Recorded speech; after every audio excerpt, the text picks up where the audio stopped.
Este no es un proceso inflamatorio, no hay depósitos de anticuerpos en la biopsia renal. Es una enfermedad que ni siquiera se sabe si es una enfermedad renal pura. Parece ser una alteración, alguna disfunción de los linfocitos T que producen alguna citoquina especial, que no hay sospechas de por qué no puede ser, que alteran las cargas negativas de los podocitos de las células epiteliales, pero no hay infiltración de células ni nada. Entonces, al perderse las cargas negativas, la proteína que tiene carga negativa también pasa de ello. ¿Ok? Ahí vamos entendiendo diferencias grandes entre el uno y el otro. Entonces, la causa del síndrome nefrótico primario idiopático, la causa del síndrome nefrótico tiene causas idiopáticas primarias y idiopáticas porque no se sabe muy bien cuál es la patogenia, el origen real, pero hay nefróticos secundarios y enfermedades congénitas. En esta clase vamos a referirnos exclusivamente a la lesión, al síndrome nefrótico primario idiopático, que tiene cambios mínimos porque es el 80% de los síndromes nefróticos en pediatría. El resto del 20% restante es problemas. A ver, ¿qué pasa? Hay diferentes lesiones histológicas que se presentan en el síndrome nefrótico idiopático como síndrome nefrótico y que pueden tener un pronóstico distinto a la lesión de cambios mínimos. Pero el 80% de los niños con un síndrome nefrótico idiopático tienen cambios mínimos.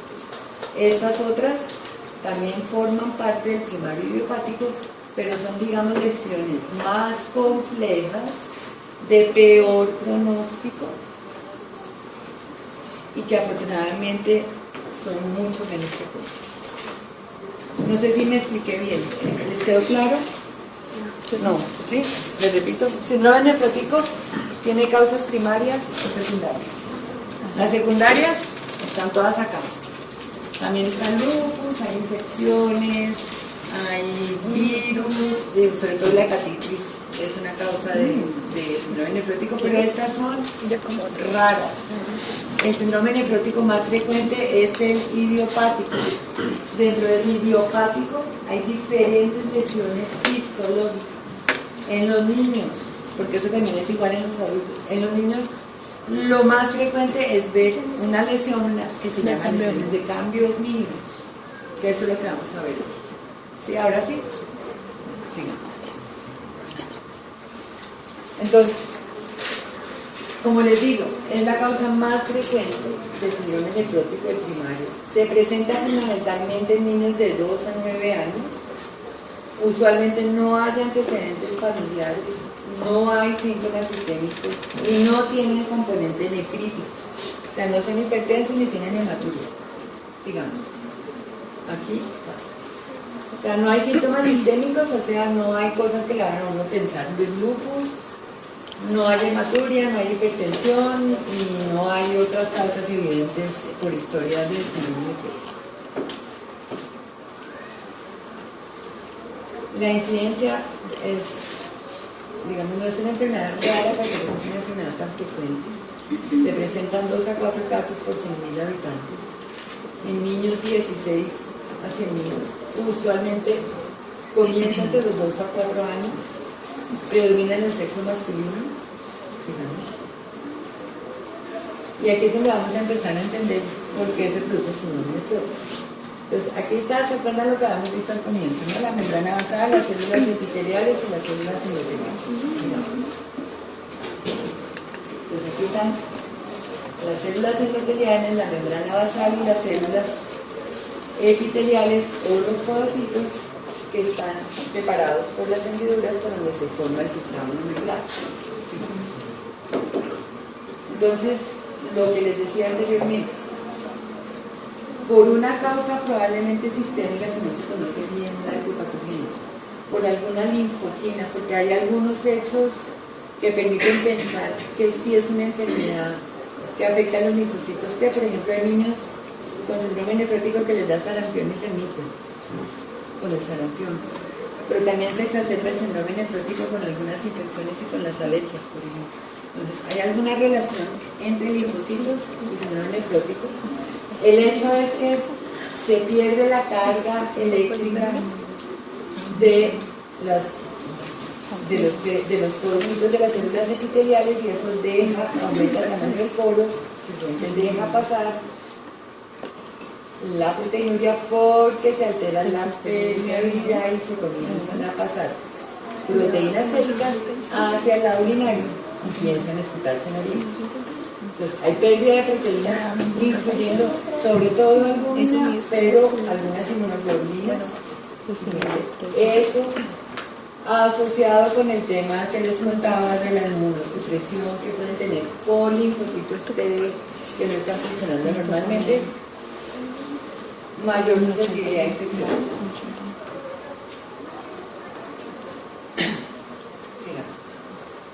¿Eso que conlleva el hipoalbuminemia?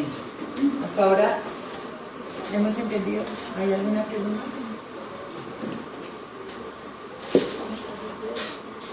La hipoalbuminemia, ¿qué genera?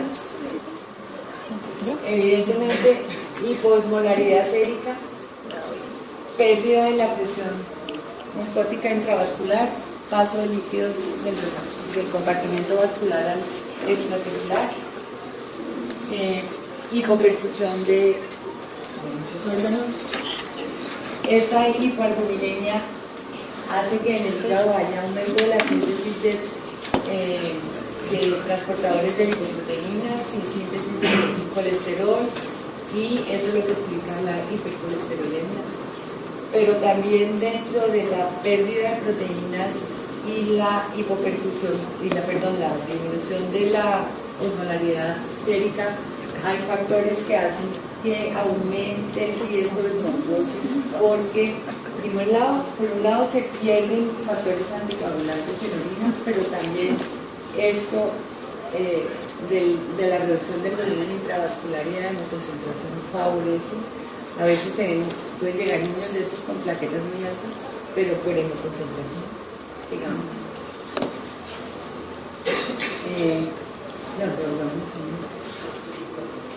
Entonces, es muy importante entender que el estado hemodinámico de los niños con un síndrome nefrótico, que parte de la hipoalbuminemia, es más bien al contrario del nefrítico. Están hinchados, probablemente con mucho líquido extracelular, ojo con eso. Pueden tener un gran volumen de líquido extracelular, pero en el sitio que no toca. Están en el intersticio y no en el sistema intravascular. Pero son niños que pueden llegar en unas anasatas espantosas, sobre todo niños que vienen de Bogotá, porque no tienen acceso fácil a los sistemas de salud, les pueden llegar con anasatas de 10 o 20 kilos. Un niño que puede estar pesando su peso seco de un niño de 4 años que debe pesar más o menos 14, 15 kilos, puede llegar con 20 y pico. Obviamente, estos son los casos extremos que veíamos además en el infantil. En esa época llegaban niños de Caquetá, de Putumayo, en otra zona periférica, no de grandes ciudades, sino de otras regiones, llegaban terribles. Pero esto eran así los monstruos. No se les veían los ojos, el escroto así, digamos. Entonces, ojo con eso, porque el tema hemodinámico es muy importante de valorar en estos momentos. Vamos a ver ahora qué pasa. Como les decía hace un ratito, el síndrome nefrótico idiopático primario, o sea, como enfermedad renal primaria, tiene todas estas lesiones histológicas.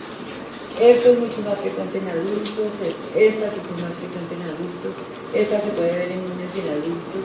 Todas son como estadios no estadios, sino como subclasificaciones histológicas del nefrótico idiopático.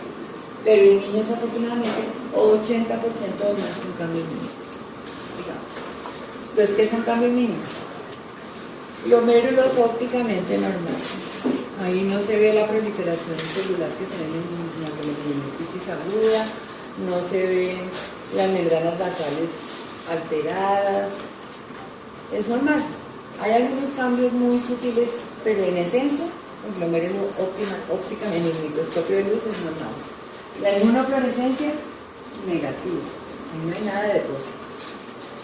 Y siguiente, lo que se ve si se hace microscopía electrónica, aquí están los podocitos normales, aquí es que se pierde, miren la diferencia, es la fusión de los pedicelos en las células, de las células epiteliales de la membrana basal. Entonces, clínicamente, domina la proteinuria más de 40 miligramos metro cuadrado hora, proteinuria creatinina más de 2, la hipoalbuminemia, el edema secundario a la hipoalbuminemia, oliguria pero con creatinina normal, o sea, no es una oliguria por falla renal, es una oliguria porque todo el líquido se queda en el intersticio y el flujo plasmático renal puede estar bajo, pero no hay alteración de la filtración glomerular por lesión estructural. Puede haber algunas condiciones de oliguria, es como una oliguria funcional cuando un paciente está deshidratado, hagan de cuenta, más o menos. Sí tiene mucha reabsorción de sodio, el nefrótico. A pesar de a pesar de que hay reabsorción de sodio y agua en los túbulos después no hay hipervolemia. Es muy raro que haya hipervolemia. La mayoría de los nefróticos están hipovolémicos. Obviamente esto es por simples fuerzas de Stalin, cuando un niño con un síndrome nefrótico lleva muchísimo tiempo con una hipoalbuminemia severa, llega un momento en que el compartimento intravascular y el extracelular se tienden a equilibrar por la carga osmótica y en ese momento el volumen de líquido intravascular se puede igualar un poco al extracelular y no son tan hipovolémicos. Pero al comienzo del síndrome nefrótico, sí, la mayoría llegan hipovolémicos. Sí, no. Ahí qué importante, la muestra de orina, obviamente como les decía, aprovechen las 2 goticas que orinan el nefrótico porque es un nefrótico en estado así establecido bien, puede orinar 40 centímetros al día, muy mucho, menos de 100. Y la creatinina es normal. Y esa oliguria es parte del síndrome. No quiere decir que esté en falla renal, es porque está hipotótico. Y todo el sodio y toda el agua se está reabsorbiendo. ¿Okay? El cuadro hemático usualmente es normal, a través de un poquito de modificación, de concentración, si hay infección multiparal de bolas al cuadro hemático, creatinina usualmente normal, hay que hacer electrolitos, evidentemente una albúmina y un colesterol para comprobar el síndrome nefrótico. Y muy importante, una placa de corazón, como veíamos hace un rato, y una ecografía renal siempre es buena, porque nos descarta lesiones asociadas o que los riñones estén. Que no se trate de un síndrome nefrótico y chiquito. Ojo, a diferencia del nefrítico, que lo que hay que mirar es que está hipertenso y edematizado por hipervolémico, hace el edema pulmonar, el nefrótico como tiene trastornos de la inmunidad por pérdida de anticuerpos y de los linfocitos T, ojo, mirar las infecciones. Y fuera de eso, hacen infecciones que no dan síntomas. Son infecciones muy difíciles de detectar porque pueden tener neumonía sin tos y sin fiebre. ¿Ven? Hay como están decaídos y mal perfundidos y medio cianóticos y que era neumonía. Celulitis y no se ve la piel, porque están tan hinchados que la piel no se ve roja. Y la forma de detectar la celulitis en el nefrótico es tocándole. Si le duele mucho, así se vea blanquita, pues tiene una celulitis ahí. Llegan en sepsis. Y otra cosa que es una patología clásica exclusiva del síndrome nefrótico en pediatría, que es la peritonitis primaria. O sea, esas ascitis gigantescas se infectan espontáneamente. No por apendicitis, son primarias. Y la mayoría son por neumococo. Entonces, eso es el primer riesgo que tiene un niño con síndrome nefrótico idiopático activo. La segunda causa de complicación y que hay que vigilar son trombosis. Trombosis de la vena renal o de la arteria renal. O saben que por complicaciones diatroménicas, por estar luchosando, se les trombosan fácilmente las venas periféricas. En casos, digamos, que afortunadamente no son tan frecuentes, pueden llegar en una insuficiencia renal aguda, no por el síndrome nefrótico, sino por choque o por infección o porque tuvieron pérdidas, por diarrea o por vómito, y eso les agrava su hipovolemia, pueden llegar a chocar. La citis severa puede llegar a ser tan grande que compromete los movimientos del diafragma y sube tanto que pueden llegar con dificultad respiratoria. Y obviamente la nasaca, pues, no es que sea una complicación desde el punto de vista meramente médico, pero sí es una cosa mecánica que los impide parar y moverse, están combinatorios. Hasta ahora, bien. Ahí, doctora, ¿no solicitar tú? Sí, también. Es lo mismo, sí. Claro. Entonces, es muy importante cuando están enfrentando a un niño de estos durante emergencia, tomar exámenes de laboratorio que ya vimos, descartar infección, hay que tomar pruebas de grano y de cultivos de donde se pueda, de las cifras, creando con una técnica estéril. Si hay derrame pleural eventualmente, porque a veces llegan con tanto líquido que tienen también derrame pleural. Hemocultivos. Si hay una alta sospecha de infección, hay que mandarle rápido porque se mueren los heces. Entonces, hay que tratar de hacer un cubrimiento adecuado de gram positivos y un poco de gram negativos también. Y muy importante evaluar si no están choqueados. ¿Sí? Sigamos. Entonces, en urgencias, se toman los exámenes, se hace una aproximación diagnóstica, se inicia el manejo de complicaciones. Hay que tomar una tuberculina que pueda hacerse en urgencias o después, porque es que vamos a tratarlo con corticoides después. Entonces, las medidas iniciales son las que les dije anterior, todo lo que hay que descartar primero. O sea, el nefrótico se muere de infecciones o de trombosis o de sepsis, o de choque. Entonces, eso es lo que hay que evaluar en urgencias.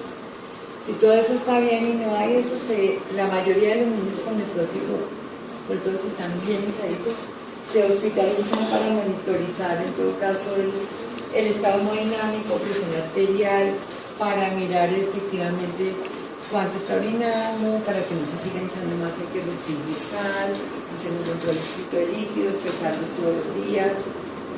Y tan pronto se pueda empezar el tratamiento específico que son los corticoides. ¿Por qué? Porque entre más tiempo esté en episodio activo de síndrome nefrótico, más riesgo tiene de infectarse.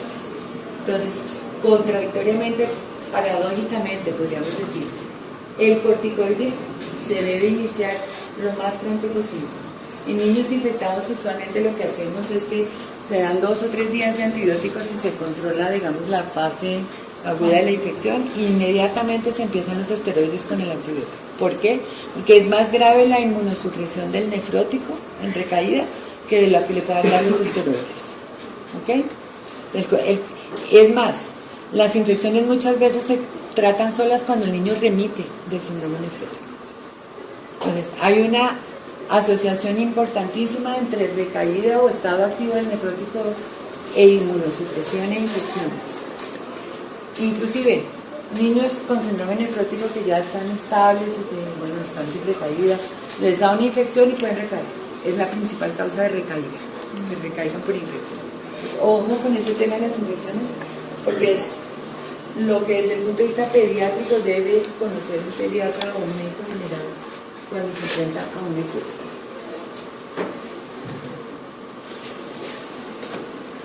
Listo.